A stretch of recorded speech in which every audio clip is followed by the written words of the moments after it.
What's up, everybody? It's your boy Z Fly. You know what time it is. It's time to get hot in the mix again. That's right now I'm in Lower East Side Manhattan. I'm kicking it. I'm doing it real good.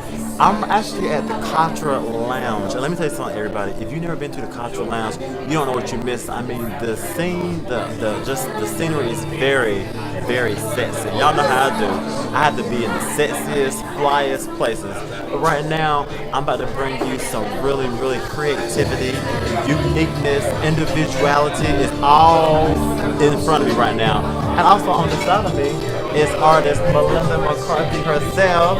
She is going to be telling us all about her art, which is the Art of Melush that she's created. We're going to find out, all the good, the creative, the uniqueness, and how it all got started. But first, let's actually find out where this wonder from down under is from.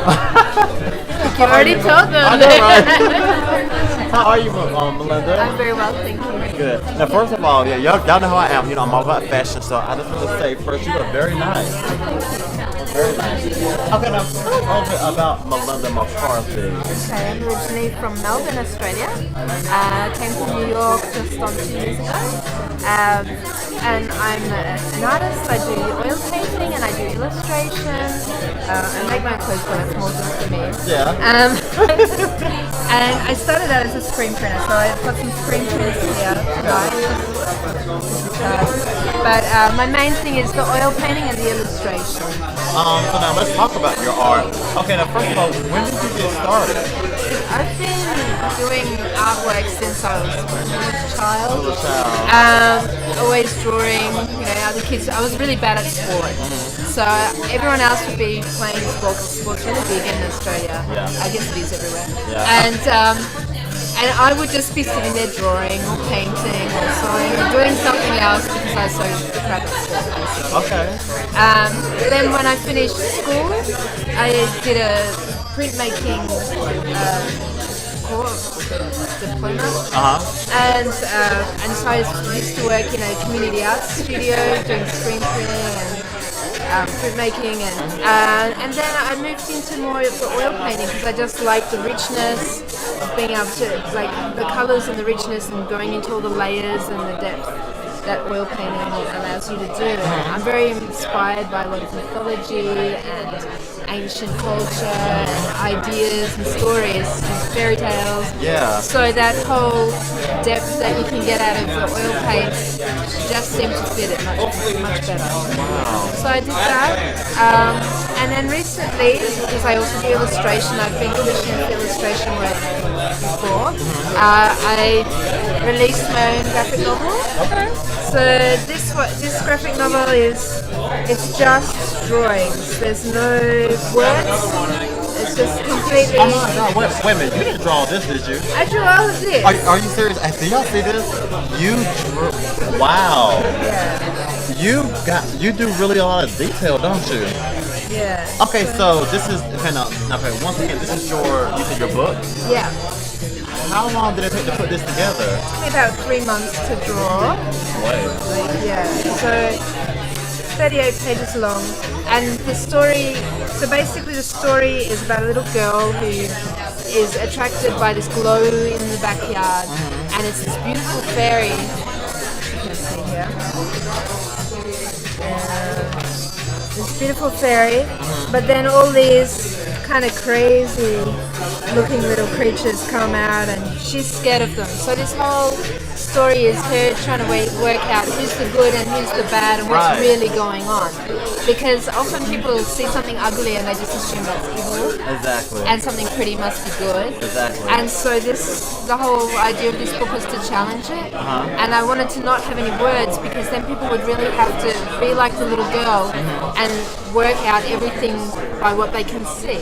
Because obviously the little girl's not going to be able to speak their language. It's a bit like when you go overseas, you have to really be able to use your other senses. So. This is really, really detailed. Now, I want to know, tell us about the concept. Like I guess the characters, like where do you get, I guess, their personalities? Like, is it from dreams or from people you know, friends?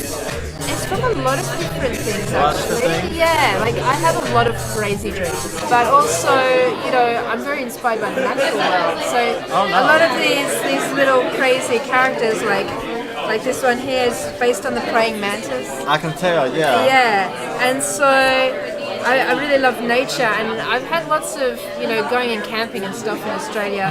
There's lots of really crazy creatures and insects and little characters that you kind of look at, and they behave strangely. They might come up and just sit with you or crawl on you or something, and it's almost like you're like a little character, you're a little being. Like you could almost be a little fairy or something. Right. Maybe fairies really were crazy insects. Exactly. So that's kind of where it comes from too. So tell us about this. What are these called? Or there's more illustrations? Well, these were screen printed. Okay. So these are so as you can see, there's a lot of the same design in different colors.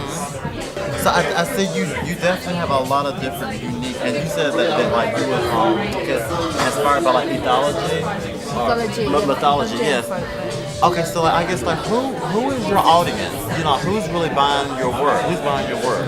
That's an interesting question, because when people buy my work, they seem to come from really different backgrounds, like very diverse. Sometimes people I really wouldn't expect like it. I guess anyone who likes a bit of magic in their life. People who like a bit of magic, a little bit of something different.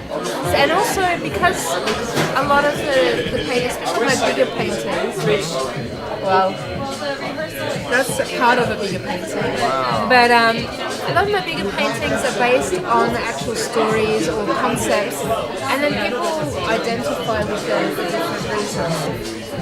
My last exhibition I did on the idea of distraction, because nowadays we're so distracted by media, we're so distracted by so many things that we could be looking around and not notice, or be sucked into one thing when really we should be doing something else. Yeah, you better believe it. Yeah. So I think then, because of all those different concepts, they tend to appeal to a lot of different people. Wow, I love you, and I definitely love your work. Now, I love your work. It's really good. We're definitely going to be talking about these canvas over here with these, because that's just whoa. But I want to know, because creative people, artists especially, sometimes whenever you're creating, what type of atmosphere do you have to have? I don't really create well if it's really quiet, because my mind wanders, and then I go off and I start thinking about other stuff. You know what I mean? I usually have music when I'm painting or drawing, and depending on what I'm drawing or painting will depend on what music I listen to. Then when I'm doing these, like when I painted these little guys. Yes, talk about these here. Yeah, talk about when I painted these little guys, I was kind of listening to more ethereal music, things like, I don't know, Albert Pett, which is like this Estonian composer, just things that sound kind of magical and mystical, guys kind of floating away on a leaf, So there's a bit of a mixture of inspiration with these, because some of these are characters in my book. Okay. And some of them are left over from like the distractions that I was talking about. So this one is like from the distraction exhibition. I had really big pieces as well, but I bought little ones. So I'll just paint a background. I don't know. I have this weird psychological thing about starting on a white canvas, because it's so. I don't know, there's something daunting. I don't want to make a mistake, I have to make it. So I just make a big mess on the canvas. Yeah.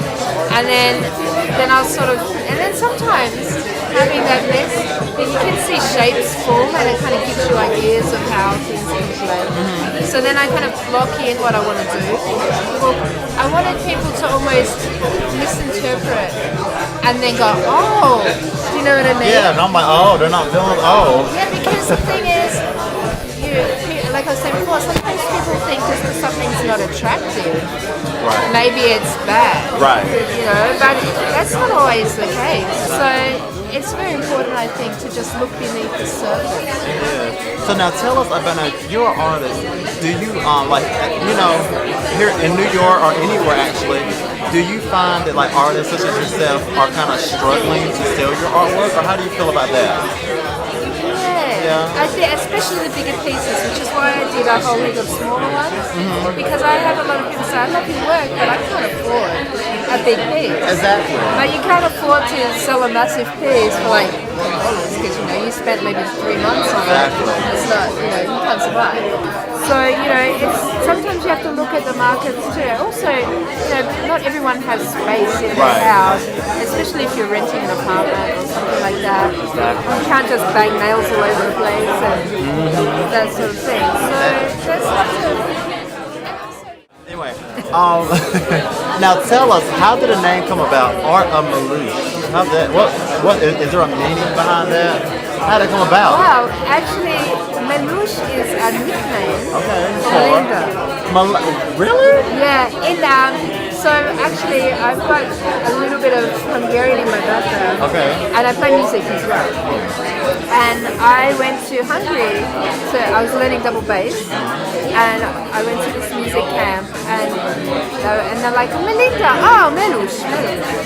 So everyone, but actually when they spell it, they don't put the S, because S in Hungarian is So, but I put that, otherwise it would say Melush for most people. Yeah, for Americans like that. And Australians and English. Okay. So I made it with an H. But yeah, so it's basically a kind of nickname for Melinda in Hungary. And so when I was learning music there, they were like, Melinda, yes, Melush. Cool. Well, I definitely love your work, from your books to your illustrations to all your paintings. Is there anything that you want the world to know about Melinda McCarthy and her artwork? Well, you can check out my website, which is artofmelush.com. And that's got all my artwork, so you can see the bigger pieces, the ones with more detail and more story behind them. And there's a lot of explanation on there too. And if you want a copy of Liheg and the Lemon Tree, you can go to lulu.com. It's $10. And you can also get it on Amazon. Yes. And if you don't want a big book, but you want it on your phone or something like that, it's also available in ebook format for only $2.95. Not bad. Not bad. Okay, now what's up and coming for you? Where can we find you next? Well, that's a good question. It's yet to be seen. A few projects in the works, so keep tuned to the website because I'll put updates on there. And otherwise, I was jetting off to Australia for a little bit, thaw out from the cold. Yeah, leaving us.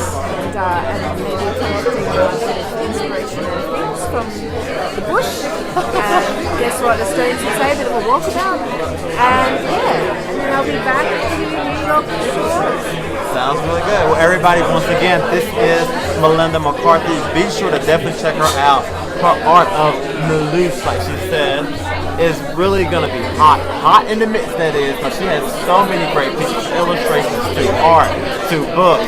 I mean, what else can you ask for? To also big pieces, right? Yeah. You can have a nice big spread, right, in your living room with your nice new furniture and everything. So definitely check my friend Melinda out. She's definitely keeping it hot in the midst. And y'all already know, I am your boy Z-Fly.